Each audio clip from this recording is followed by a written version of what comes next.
Okay, so how You. are you?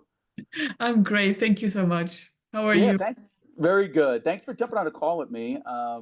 Yeah, I mean, I don't know if you had a chance to look at my channel, Effortless Being. Have you had a chance to look at it? Yes, I have. Yeah. Yes. So basically, I mean, the way this whole thing came about, this Effortless Being channel, Mhm. I had gotten on I read the book and the audiobook, The Greatest Secret. I don't know if you heard of that book by Rhonda Byrne. Yeah. And so what happened was it was all about self-realization, realizing your true nature. I had been a fan of Rhonda Byrne. The first book that came out was called The Secret, and that was all about manifesting, creating your own reality. I felt very empowered, by reading that book. Although what I found was with manifesting through The Secret, a lot of it was you had to put forth like a lot of effort and striving and vision boards and visualizing yourself there and acting as if you already have it coming to you and playing that role. So to me it seemed like a lot of effort. And then when I heard The Greatest Secret by Rhonda Byrne, she got more into realizing your true nature, and there she Right. talked all about pure awareness, the infinite being. And David Bingham was one of the main speakers in there, the main teachers in there. And then in that book, Rhonda said that she had learned her true nature through David Bingham. So when I was listening to The Greatest Secret, there was a point in there where David said, "You are the infinite being having a human experience." That really hit me. Something happened, something shifted within me, um, the presumed me anyway. But anyway, there was this thing where I identified with the infinite being, because previously I just thought of myself like as this separate person called Rob, and I had like this story. I grew up here, these likes, these dislikes. I had this whole story about myself, almost like a separate person, like a separation. And then when David said, "You are the infinite being," it was almost like I remembered, like, wait a second, I know, like this that's aware has always been here, and it just seemed like it just got all these labels put up upon it. And at that moment, I kind of like saw through all that, and I kind of like lost identity with being that separate person. I kind of saw through that as just mind or thought stuff, and I said, well, what I really am is this beingness, this infinite being that's always been here, this open space of beingness, this impersonal open space. I really emphasize impersonal because it's not personal. Because previously I thought it was, I was personalizing. I thought the thoughts were me. I was personalizing these thoughts that were coming, these emotions I was identifying with as me. And then when he had said that, it just was like everything just kind of fell into place for me. And I realized that I was the infinite being having a human experience. I wasn't denying that I was having a human experience. I'm definitely having, there's a human experience happening here, but it's really happening to no one in particular. It's like the infinite being, peering through these eyes to everyone's eyes, like in a unity consciousness. We're all united when we're resting as the effortless being. So that thus the channel Effortless Being. So, David and I had exchanged some emails, and I had told him, what I had realized. And he's like, "Oh yeah, you definitely realized your true nature." And I was like, "Yeah." And then he had me do an interview on Nothing Media, and then all of a sudden people started contacting me, and then I started helping other people learn their true nature, and so that's how this whole thing evolved. And then of course, I listened to David's channel, and I saw you on there, and I was like, wow, So I just sent you that email, and now here we are on the call. Fantastic. That's great. It's how it goes sometimes, right? Yeah. All So effort. tell me about how it all evolved for you. Where do I start in the movie? Yeah, it is a movie, right? It is Feels it like it. is kind of a movie. It is kind of a movie. So short, really, really at a very young age, I would say 12, 13, Hmm. already sort of verbalizing, knowing this can't be it. There must be more to it. You know, this sort of fleeting happiness everybody's looking for in relationships, in money, in success, in work, in basically lots of effort, getting it for a short time, and then either it gets boring or it just isn't that what you expected it would be, or you lose it again. So this type sort of cycle is something I saw quite early on. Sorry, there's my cat sitting on the keyboard. I love kitty cats. Hello, meow. What's the cat's name? Casey. Casey. I love animals. Casey, yeah. So anyway, yeah, to keep it a bit shorter, there was quite a long search for, I would say, 20, 25 years Hmm.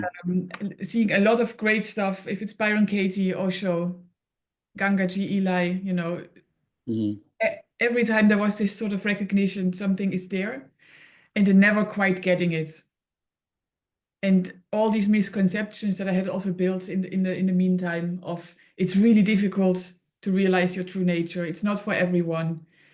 You need to not exist anymore. So basically, it was like pulling myself up by the shoestraps, trying to somehow get to a stage or experience where I don't exist anymore. And that was really a hopeless thing. So after back and forth, letting go of it, going back into the world, always feeling dissatisfied, knowing it's not quite it. Basically, it was a similar experience that you described because I also found the book of Rhonda Byrne. Um, and she had, as you know, this whole list of spiritual teachers in there. Hmm. Bingham was only one of the names, basically, that Right. they were mentioned. And for some reason, I don't know why, this was the name. Something happened. I looked him up on YouTube. I Hmm. saw the videos. And yeah, it was basically twofold what happened. On the one hand, it was listening to his conversations. And because he's very peaceful and calm and friendly and patient, in hindsight, I think this sort of calmed down the seeking mind. The mind that is normally like, okay, I need to get this Right. tension. Yep, being there, which basically closes off any possibility of getting it, in my experience. So, but for some reason, because it was, calm and he took his time, he's very patient. He also takes people from where they are. So he's not only talking about awareness and effortless being, but he really takes them from personalization, I would say, Mhm. into seeing what they truly are. Right. And because there was this relaxation going on, and at the same time, I was alert, I was still awake. Yeah, basically, also because I was many times when I was listening and was driving in my car. That's always a good combination, I find, because you can't fall asleep. You have to be alert. And at the same Yeah. time, you're relaxed and calm. And somehow something came through. So something softened in this, perceived boundary, I would say. And I do have to mention the other side of it, because I think it was a combination of John Wheeler as well, who is Hmm. the teacher of David Bingham. He is how David realized his true nature. And with John Wheeler, there's a kind of an opposite approach, I would say. He's quite relentless in repeating the pointers. He's always going to Right. the basics. This is what you are. This is how. And he doesn't really go into anything else. The yes, if, yes, but what if, all the philosophy about, what are you then? And what's the point of being on this planet? And, why are we here? Why is it like that? He kind of cuts off those topics and he goes back every time to the essence of what we are. Um, and what I had with John Wheeler is because his voice sounded exactly like the voice of Kurt Cobain, which sort of mesmerized me. I thought, how can it even be? If I close my eyes, it's literally the same intonation. It's the voice, it's the accent. It sounds like him. I think something similar happened to the mind, that the mind was off guard because it thought, oh, she's just listening to a voice that sounds similar. No danger here. And both together somehow ignited this very clear seeing. And I Right. think the moment it really happened was one time in the car as I was listening to a conversation of David with a lady who just said, but you're it already. You are it You already. are it. Yes. And that was not that I heard that for the first time. I had heard similar things before, but that very time it just really went in. It was really seen like, wait, this is where we start. How does Right. it feel? Like I am it already. What is this? What is listening? What is hearing? What is seeing this? And that was just a moment of, yeah, real being alone in the car, laughing really loud. And Yeah, yeah, would you describe it like as a clear seeing of reality, of I clear would seeing of what you are? I would say so. Yes. It was I just, would. yeah. Go ahead. No, Hmm? describe it. Go ahead. Yeah. Well, it was really that it's almost embarrassing that you didn't see it before. That was Hmm. sort of like, oh, this. And Closer than your breath. yeah, well, all of those, I've heard it so many times. Close Yeah. your breath, closer than the tip of your nose, blah, blah, all of that. And I was like, yeah, great, but I can't see it and I don't know what they mean. And I hope someday I will find it. The thing is, exactly like you were saying, but for me, it came in slightly different words. That is pure sense of existence that I couldn't get rid of. And I thought I had to get rid of in order to realize my true nature. That sense of existence, that sense of being is it. And Right. that is it. Yeah. Do you think it's like a case of mistaken identity? Like we've always known, like, that we're conscious, there's consciousness here, that I'm it. But then the society or the way that, we're told by the world, our teachers, perceived other people are telling us that, that which is aware is a person named Rob, and he's got this story, these likes, these dislikes. And it's almost like he developed this story with, the mind gives you all these thoughts about giving you what you are, and almost like you're identifying with this illusory separate person that's really not there. Because when you stop, if I check right now, and I mean, Exactly. it's just this awareness that's here. Like there's just awareness that I am, you Yeah. know, and even the words that I speak are the words themselves are dualistic, because anything I say is going to be is not it. That which is it is just it. It's just this awareness, this beingness, this aliveness. But it's always been like a case of, like, I saw it more like a case of mistaken identity. Like I was identifying with this, but this has been it the whole time. This aliveness, this awareness that's always been here. Is what it is, and it's impersonal. It's not some personal, person. It's not like Rob's aware.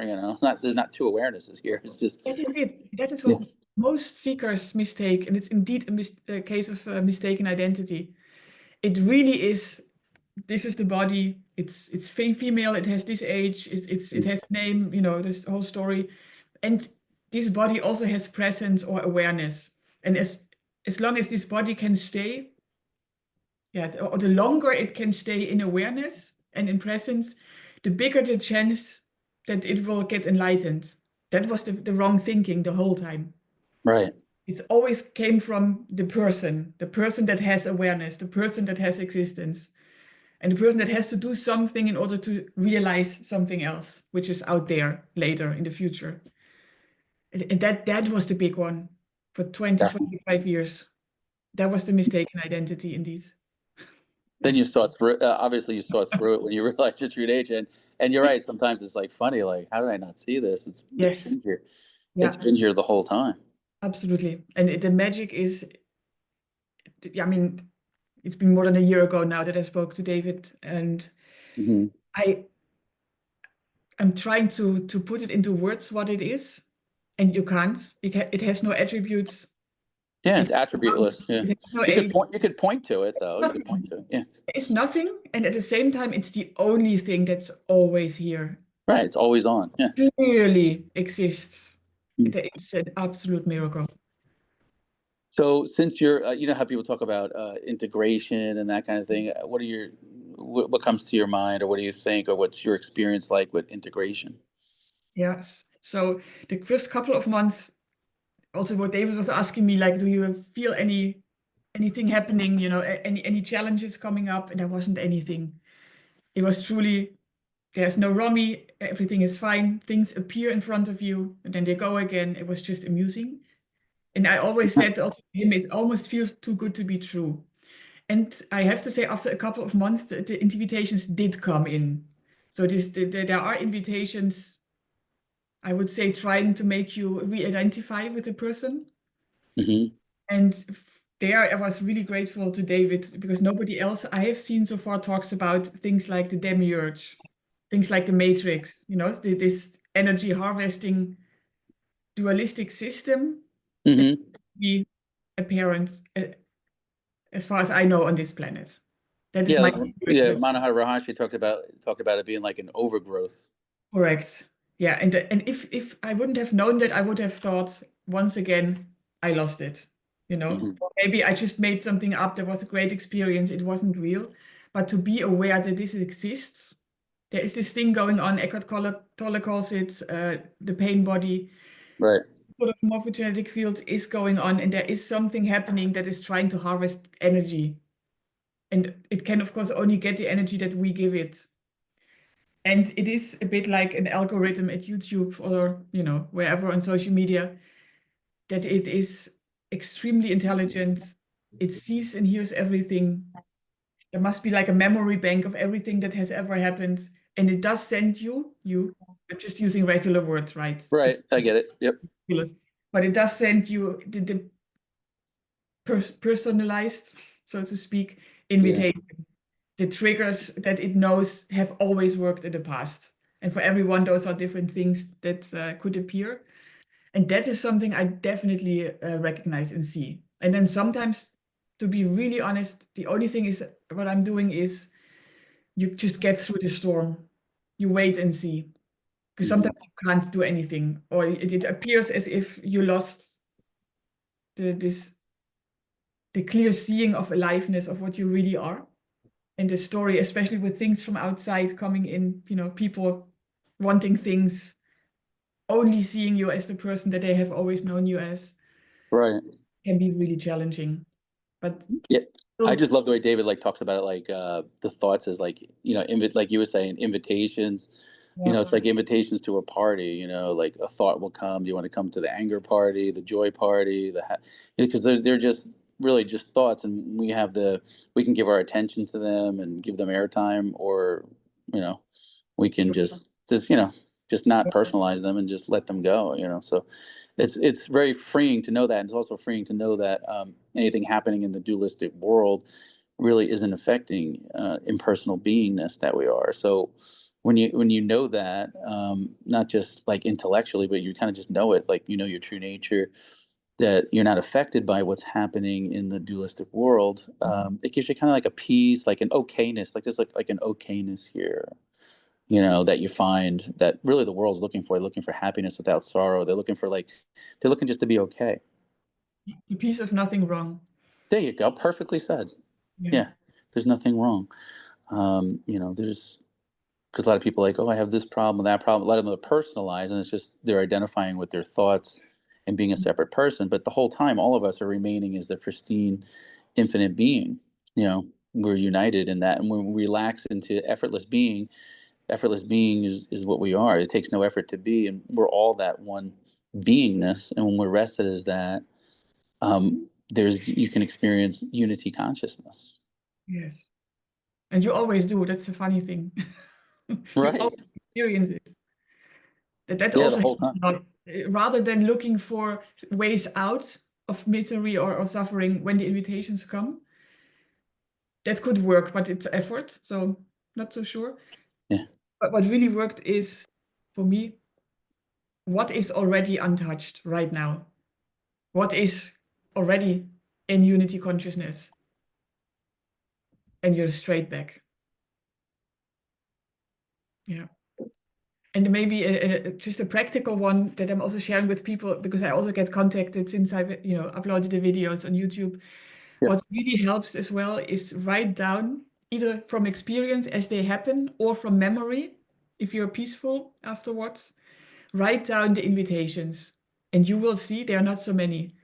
There are 4, 5, 6 major ones, Yeah. Right. It's the the same bucket. ones.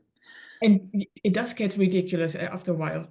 So even if they come back and they have some new sort of appearance, a new person that comes with the same sort of story, making you feel guilty, making you feel not good enough, making you feel, you should be doing this, you should spend time there, whatever the story is, or whatever, the trigger is that has worked in the person before. If you write them down and they come back again and you're like, this one, here it is again. It's deflated. It has no more power. And really, it's 4, 5, 6 big ones and a few small ones. But if you don't, at least in my case, if you wouldn't write it down, you trust the mind to remember it. Never trust the mind for anything, I would say. And when I go to check, I look for this mind. I don't see a mind There is no anywhere. mind. No, no. It's kind of But just thoughts that are it's almost like they're being piped in. Yes. and to this um, open space of beingness that we are. And but I think that's a great what you're talking about, writing them down, because you're right. It does seem to be the same ones, that those invitations coming back in to try to draw you back in to duality, and as you mentioned, the demiurge, and trying, like, the energy game, and trying to, it's only really the energy we're giving it, so we don't have to give it the energy. We can just relax right here, right now, and as effortless being, and everything's taken care of for us, really. We're not really affected by anything happening in the dualistic world. There's a peace here, there's a knowingness here that everything's okay and everything's taken care of. And one of the best experiences I would say is sometimes it's stronger than other days, but the fact that you're never moving ever. Right. Unmoving, you're always here. You are never what you are never moves. And it's just things appearing and disappearing, coming and going. If it's sounds, people, cars, weather, day, night, and what you really are never move. Just to realize that once in a while, it feels like this extra sweet, delicious, delightful treat you can give yourself. So that I do sometimes as well. Was I moving? Yeah. Is anything moving here? Oh no. Oh, Yeah, you're always permanent. You're the permanent one. You're just always permanent. There's only the moving and the unmoving. There's only, yeah, you're right. You never move. It's just no. here. Everything else is coming and going within you. But it's just, yeah, you can just pause, like you said, pause your thoughts, and Yeah, you just realize the stillness, that you're still. You're just still, like, this is it. There is a it's just peace in knowing that, isn't there? fantastic. And one of those the biggest realization really was the Satchitananda. That one of the things you read, and it sounds really, intriguing. And you think, oh, if only I, would speak the language, I would know what the masters meant when they said it. And it's literally this. It's being, which is a fact, you are. Being aware that you are. And if you add those two together, which is one anyway, in my case at least, I can always sense that bliss is following. It's just an automatic, natural byproduct. Being, awareness, bliss. Sat, Chit, Ananda. And Being, awareness, bliss. I love that. Yeah, and it's all one. It's not separate. It's all one. oh, well, the bliss is what is happening because you are aware of being. And that's also how you can give yourself a shot of bliss once in a while. Well, I like that. A shot of bliss. Just being aware that you're aware, being Yes. conscious that you're aware brings the bliss. It's like doing a shot. I love it. I love that. That's great. It's almost like, yeah, bliss is still unity conscious. Would you say bliss is still unity consciousness? Yeah, I think it's in the koshas. It's one of the you have the body of bliss and the body of wisdom that David talks Mhm. about, and both Yeah. are in the unity. So Yeah, body of wisdom, which is effortless being, and then right, yeah, bliss, which is closer to the attributeless being that we are.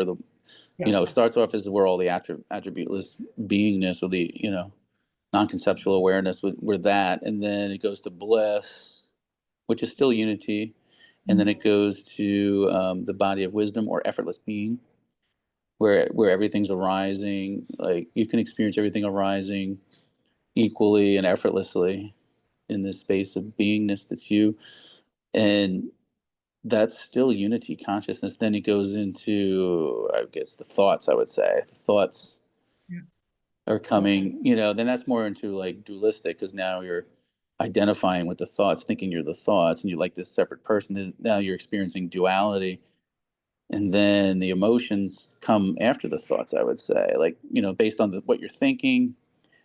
Maybe they go hand in hand. I don't know. Maybe based on what you're thinking, then the feelings come, the emotions, anger, joy, peace, whatever it is. yeah, That's a dualistic experience, and then you have the food body, the physical body, which is also dualistic. exactly, yeah, But yeah, I like how David breaks it. Almost like we're peering into those filters, or those mhm, different bodies, and then based on where we're peering into it is the experience that we're having. But the that which is peering into those filters, the infinite being isn't touched by any of it. It's just having the experience, but it's never touched by it. So there's kind of a peace in knowing that and okayness. Yeah.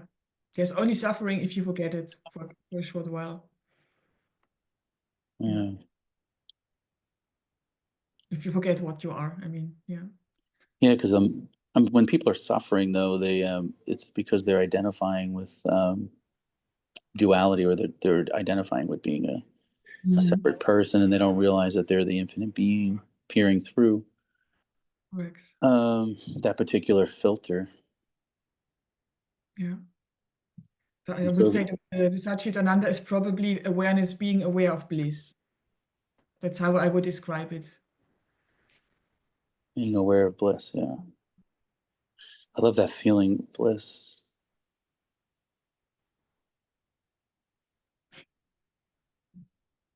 Yeah.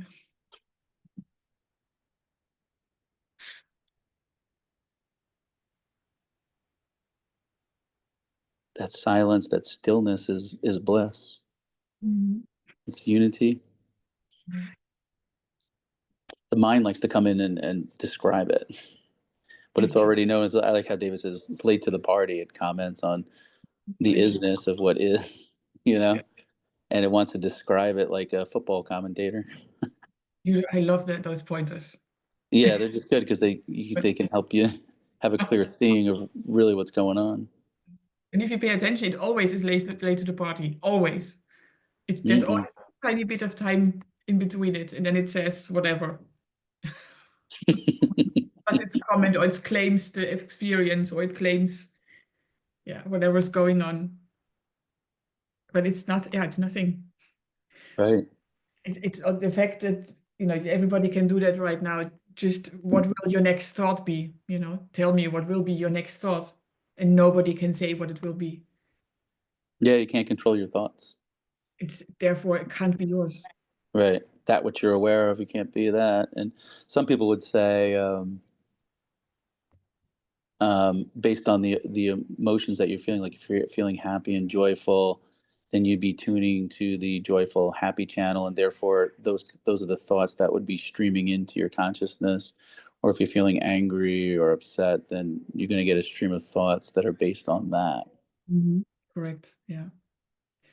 And also, at least that's my experience. I don't know how that is for you. I Hmm. also noticed it can be a trap to feel good for too long.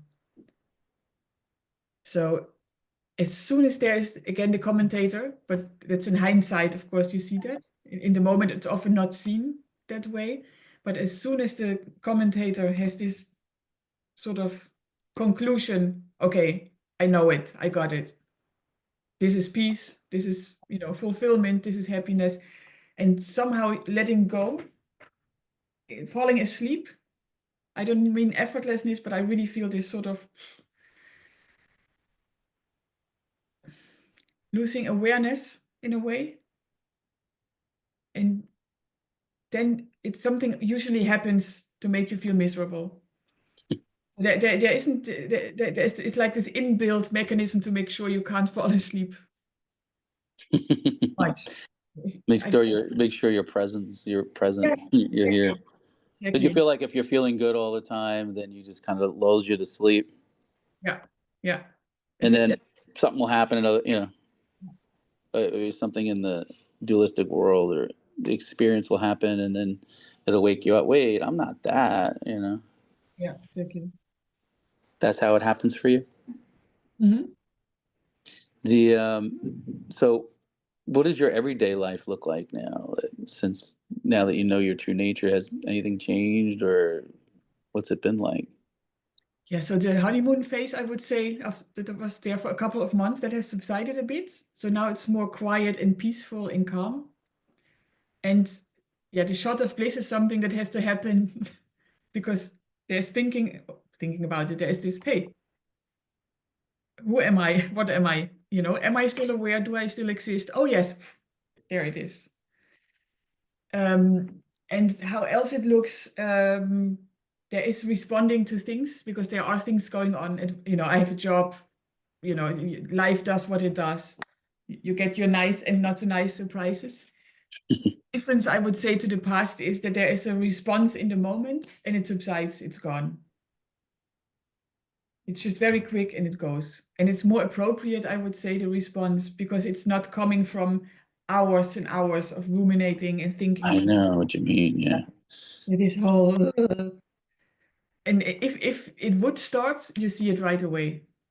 If the overthinking, because that's part of this personality, overthinking, worrying, the moment it starts, you feel the tension, you feel it's contracting, and it's like, wait, no, no, not today. Let's see tomorrow again. And also let's see what happens if the invitation is not accepted. I like that. Think a part also of how we grew up in the West, and especially, I was born in Germany. I think it's even more like you need to work hard and you need to deserve and earn everything, and you're never good enough, and you're born with eternal guilt for which you have to, all of it. Yes, true. Yeah, that's quite a heavy indoctrination, I would say. Um, but that also comes with you're never allowed to relax. You can't. That's wrong. You can't just enjoy the moment. All of It's true. those things, those are really good to just be aware of and capture the moment they happen. Yeah, Um, just be aware that it's just an invitation yes, to exactly. buy into that, but it's not true. No, but also the stories that were told, when you went to school, for example, as a child, and I think it's everywhere in the West or maybe on the whole Hmm. planet. But if you're late, you will see what happens. If you didn't make your homework, you will see what happens. That there's always this latent threat for something that will happen in the future if you don't accept the invitation of stress and tension and having to put effort into something.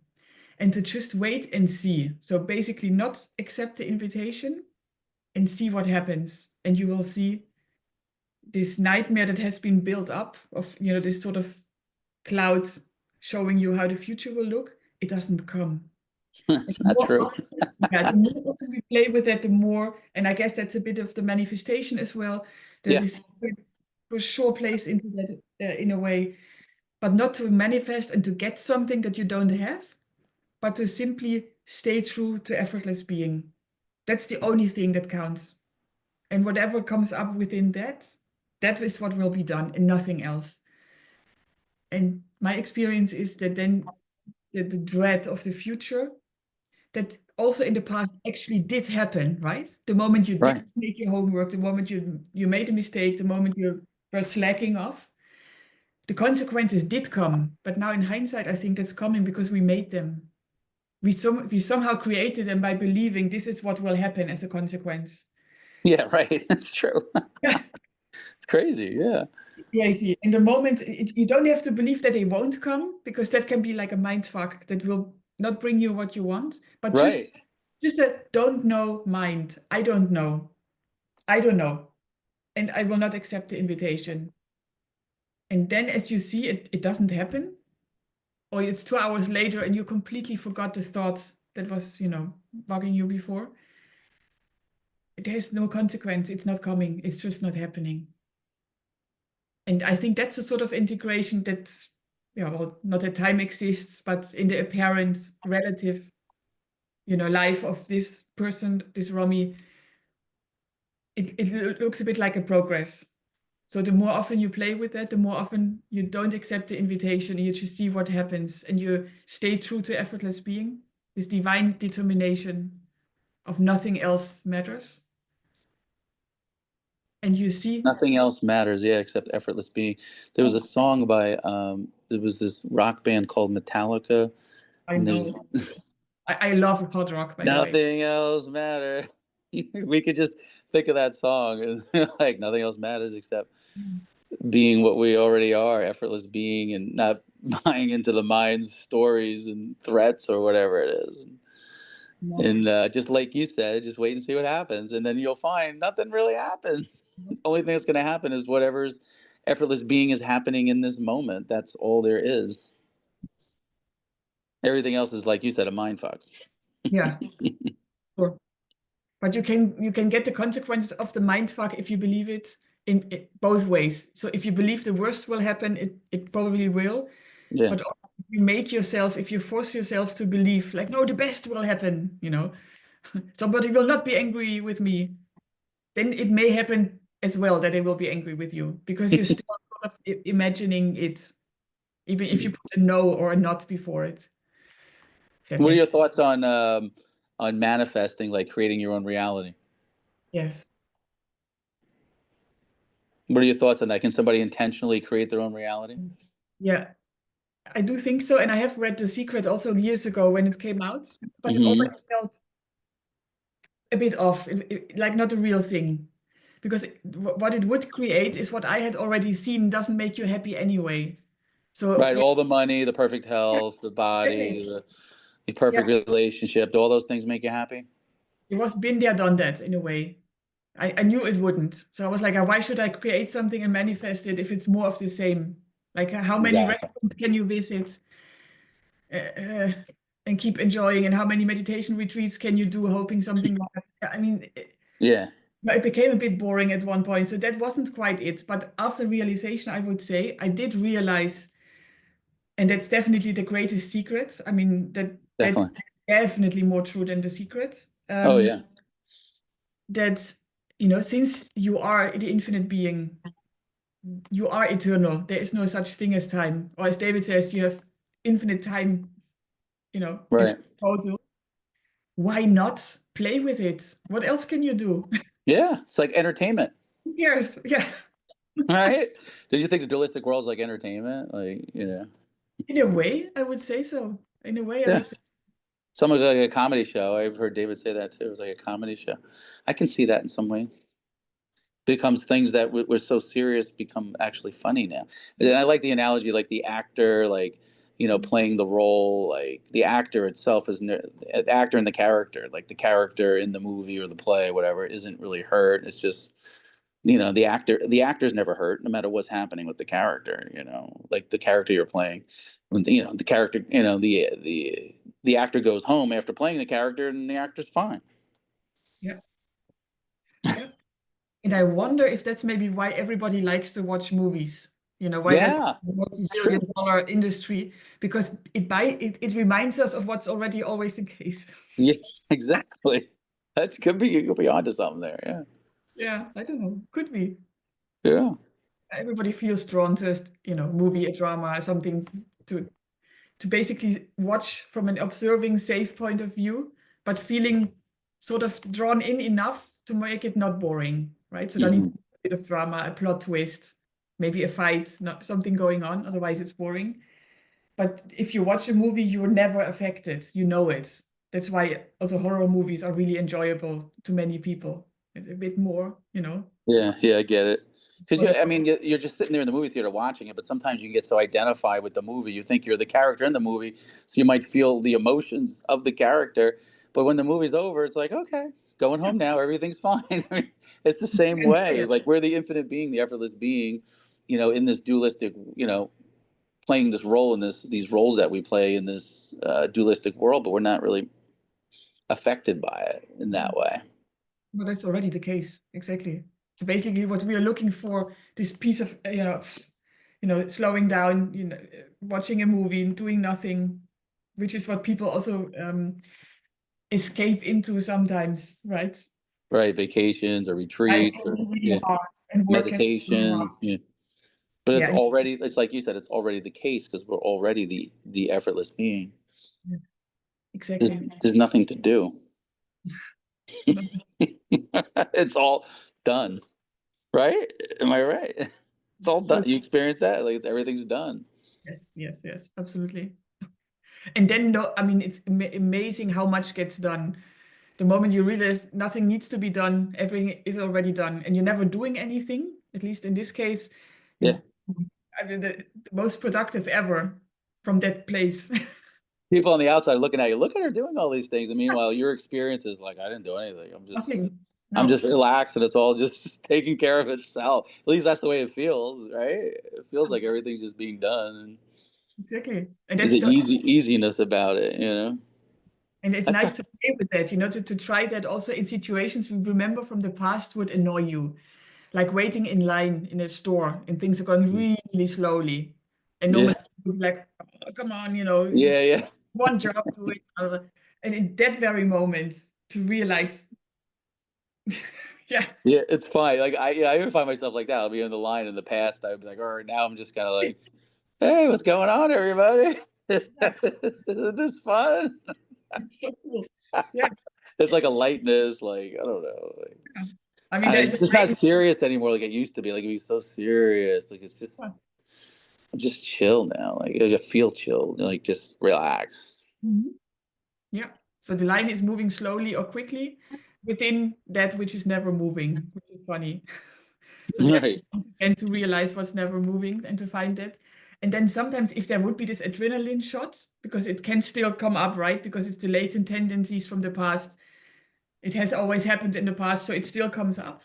And you Hmm. get this sort of knot in the stomach or this, or it's taking long. And then even that is a sort of little shot of ecstasy, of bliss, of like, because you just feel, you feel sensations in the body. That's it. Yep. And even that's kind of enjoyable. So yeah. Yeah. I mean, that's the biggest thing. Like when I'm doing the coaching calls, a lot of people I find that they're identified, with they think they're just their body. Mhm. Have you seen that too? Like where a lot of people identified, like, oh, I'm just this body here, and that's it. And have you seen that? Experienced Yes, that? yes. Yeah. And there I really find there needs to be a resonance. So people need to be open to hear it. And nobody Hmm. knows when that right time is there. That is maybe the part that sometimes is called grace. I don't know. Because Yeah. you just have to say it and they see it right away. And sometimes, as you may probably know from many people in your surroundings that are not spiritually inclined or they are not at all interested in non-duality, they would Hmm. they would lock you up if you would talk about that they are not their body, right? It's just completely ridiculous. They Yeah. would Well, it's never. because what it is they're feeling the sensations in the body, in this body, and they don't realize that they're more than just this body. This is all happening within them, and like you said, it's just a sensation that you're feeling in the beingness, but it's okay. It's not Yeah, that you're just that you're the allness. You know what I mean? Like you're the I don't even know how to point to that, but yeah. No, I agree. Yeah, I see what you mean. yeah. Yeah. And for some, yeah, I think what often happens when I have a conversation with people, because the vocal point is so clearly here, right? And that's a Mhm. question I also honestly can't answer yet. Like, why is this focal point here? And Right. Yeah. why don't I see what you would think or feel? Like, if it's all one awareness, how come you can't Mhm. travel into the other body? But Right. that could be another mind fuck, right? This is one of those what Yeah, ifs. it is a mind. That's the mind coming in. Yeah, that's another Yeah, invitation. it's right. But that would be an interesting Anything you one. say is going to be an invitation because I'm always resting as the beingness. No. Exactly. So it doesn't really matter. But what does seem to work if you enter it through sound, that I find for myself, but also for others, really effective. So if you Sound. listen to sound, if it's a car far away, or your cat really close to yourself purring, or you hear the glass put down, Hmm. where exactly are you hearing it? Like, is it not in you? Yes, it is in you. Always in you. And at that moment, the apparent boundaries just dissolve. Yeah. What boundaries? They're expansive. Yeah. Yeah. It's expansive. You're not just limited to this Oh, constricted body, but when you hear, like you said, you hear that sound, you resonate to know that it's happening within you. Then you feel expansive.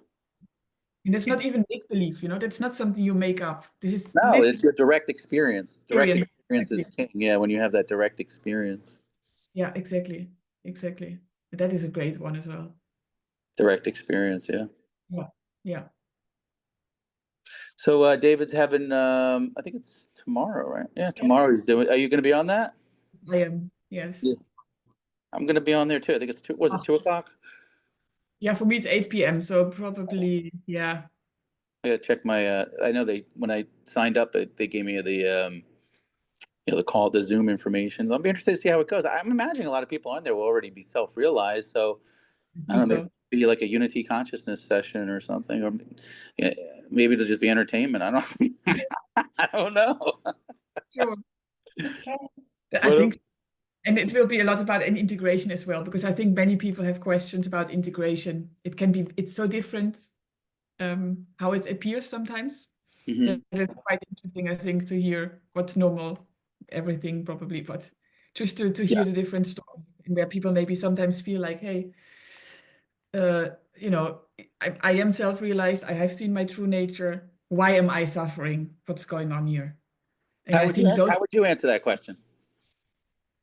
well, that is always in that moment innocently believing just one more time that what is being thought is correct. And it is who you're thinking it from. So for a split second, probably not aware of what you really are, but seeing it from the, I call it the Moat, the mother of all thoughts, I. Mhm. You know, I. I, the person. If that mother of all thoughts is believed for a split second, everything that follows is of course a problem for I. Of course. And that's it. That's usually it. But Yeah, it's usually they just identify, but that separate eye looking through that lens of the separate person, and they just maybe forgot for a moment what they truly are. yes, that's usually what it is. But also, and that is the part of the demiurge that is also going on in a way. You know, this is not God's world, I would say. Yes, it is if you look from who you really are. Hmm. But if you look at the relative, at the experience on the personal level, the relative human, that we're still playing, you know, we're still in that as an actor. In there, I mean, it is quite messed up. Yeah, there's no love in the dualistic world. There's no love. There's the intelligence, but without the love. Whereas with the when you're peering through the effortless being or in bliss, there's more love. It's like with love, the attributeless being is love, but in the dualistic world, being the separate person, the demiurge or the dualistic world, it's intelligence, but there's no love there. Have you sensed that? Absolutely, 100%. Hmm. It's That's really how you can. That's how you can tell. Like in a way, you know. Yeah, I'm interested to see what they say about integration. It'll be interesting to see what questions come up about that. think that's great. I'm really, really looking forward to it. And many people I've spoken to are all on that call tomorrow. So Oh wow. it will be really, really, I think also quite a few that we have seen on YouTube. Oh Well, great. yeah, it's, Yeah, I think there'll be a lot of self-realized people on there. So yes, I I think think for, so. for those that are self-realized, it might be more of an entertainment thing. But I don't, I don't know. But But it'll be good to hear the integration stuff. if you still do it, if you listen to you know, David, yeah, I think you said it, right? You still listen to the conversations. For me, Yes. it's like the most exquisite piece of music or Yeah. art you can immerse yourself in. That is what these conversations are like for me. So Same. whenever he uploads one, there's this, yeah. Yeah, I'm excited too. I listen to all of them and I get excited when I hear it. Well, because And it's speaking to what we are. You know, it's like a reflection of what of the infinite being. yeah, exactly. It's just beautiful. So I'm really looking forward to that one tomorrow. Great. Well, I guess I'll hear you on the call tomorrow then. Yes, absolutely, for sure. Yeah. Well, it was so nice chatting with you, and yeah, we should get together soon and see if something comes up. Maybe we can chat again, but maybe we could talk about what we thought of David's call and share that with people that maybe ones that couldn't have made it. You know? Or maybe so, you know, certain questions that come up or that people ask you or me that we Yeah. could have a topic and say, okay, let's uncover it. Let's just see, Mhm. you know, Yeah. what it looks like from the person, from the individualistic point of view, which is painful. And let's look at it from effortless being. Right. And that's how I set up the book that I'm writing is from this point of view and from what you really are. And the hope is if you read it from what you really are, it will trigger some sort of remembering, like, oh, I already knew this. Because that's Yeah. what I found for everyone that I have met that has experienced or discovered this. For everyone, the experience was like, I knew this. I The re-remembering. Yeah. kind of you can't put it into words. It's not intellectual, but it's a recognition. Recognition. Yeah. Yes, so that would also be quite a nice one to have those really tough topics and just look into them. What is I'm it? excited that you're writing a book. Do you have a name of the book yet? Yes, it's peace at last. That's right. You did send me over some of that. Yeah, that was. Yeah, I read some of it. Yes, that was very good. That definitely resonated with me. Yeah, It's so I think beautiful. some ladies will be in the call tomorrow that are helping me actually with the editing and the publishing of it. So that's really, really nice. Who's helping you with that? It's Jelena Acic. She Okay, also good. used to in Canada. She was a broadcaster at the Canadian BBC, Oh, quite, great. and she now lives in the south of France. And then I think it was her former neighbor, Monica, who also wrote a book, and she knows a lot about well, everything we're talking about. And I think both of them will be on the call tomorrow. Great. You know, I wrote a book too, right? Yes, I do. I'm reading it. I have read it the last. Okay. Yeah, Resonate with you a little bit? it did resonate absolutely.